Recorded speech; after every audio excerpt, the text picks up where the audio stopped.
Fanny Cohen est avec nous pour parler d'un aliment longtemps valorisé au cœur de la gastronomie française, la viande. Et puis depuis un certain temps, haro sur la viande. Oui. La viande, cette mal-aimée, Brigitte Fanny Cohen. La viande, pourquoi tant de haine? Eh bien, Qu'est-ce qui se passe? parce que l'année dernière, vous savez, plusieurs rapports ou enquêtes ont accusé certains aliments d'être cancérigènes. Et parmi ces rapports, celui de l'OMS, l'Organisation mondiale de la santé, qui visait particulièrement la viande. Donc ce rapport de l'OMS, il visait deux choses principalement. D'abord les produits carnés, c'est-à-dire produits carnés transformés tels que les saucisses, la charcuterie, les viandes fumées. Ces produits seraient, pour l'OMS, des cancérigènes certains. Et pour l'OMS, la viande serait un cancérigène probable. Alors bien sûr, à condition de manger des quantités excessives de ces produits, comme le précisait ce rapport.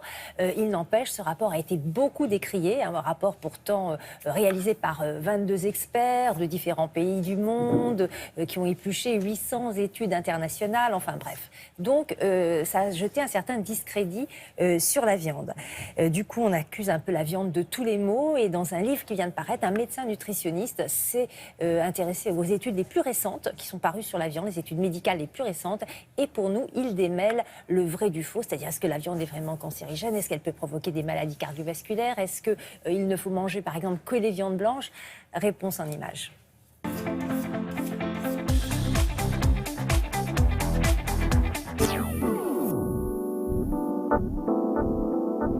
Vrai et faux à la fois.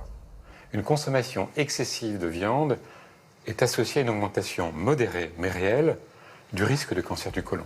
C'est surtout vrai pour la viande rouge, au-delà de 500 grammes de viande rouge par semaine, ce qui est quand même beaucoup. Les mécanismes sont multiples.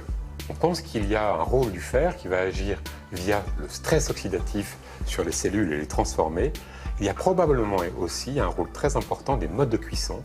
La cuisson grillée, la cuisson barbecue systématiquement va entraîner aussi une augmentation du risque. Ce risque n'est pas observé pour une consommation normale et modérée de viande.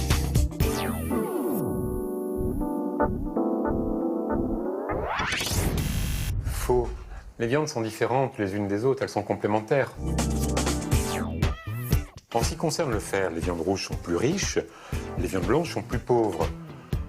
En ce qui concerne les graisses des viandes, des ruminants ou du porc ou du poulet ne sont pas les mêmes. Et donc leur complémentarité est intéressante, d'où la nécessité d'avoir des viandes variées dans notre assiette.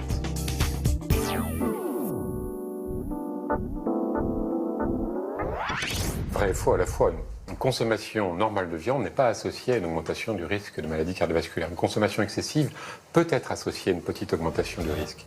Aujourd'hui, on pense qu'il y a le rôle d'un acide aminé présent dans la viande qui ensuite se transforme dans le tube digestif quand la flore intestinale est particulière en une molécule qui est athérogène, c'est-à-dire qui va favoriser l'encrassement des artères.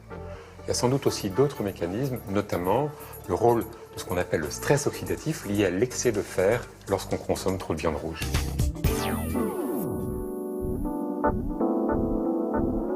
Faux, ne pas manger de viande ne crée pas de carence. Ne pas manger de viande va induire simplement un déficit en protéines apportées par la viande, mais on peut chercher les protéines ailleurs.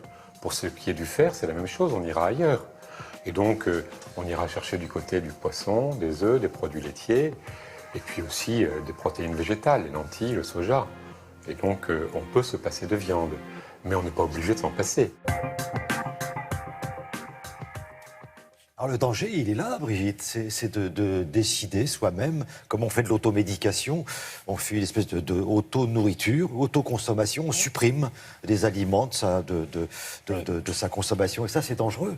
Alors c'est vrai que c'est un petit peu la mode en ce moment, c'est-à-dire l'exclusion, on enlève la viande, parce qu'on a entendu des choses pas très positives sur la viande, on enlève le gluten de son alimentation, les sucres, les produits laitiers, les graisses, donc chacun y va de son petit régime d'exclusion, ce qui n'est pas très très bon, parce que vous savez qu'en matière de nutrition, ce qui est important, c'est la variété et l'équilibre. Il n'y a pas d'aliment parfait, donc comme il n'y a pas d'aliment parfait, il faut que chaque aliment soit complémentaire, enfin que les aliments soient complémentaires les uns avec les autres pour que nous ayons une variété alimentaire qui nous apporte évidemment tous les nutriments dont nous avons besoin. Voilà, donc si vous voulez en savoir plus sur ce sujet, sur la viande en particulier, je vous conseille le livre du docteur Jean-Michel Le Cerf. Donc la viande, un peu, beaucoup, passionnément, pas du tout, point d'interrogation, aux éditions Buchet-Chastel. Merci beaucoup, Brigitte.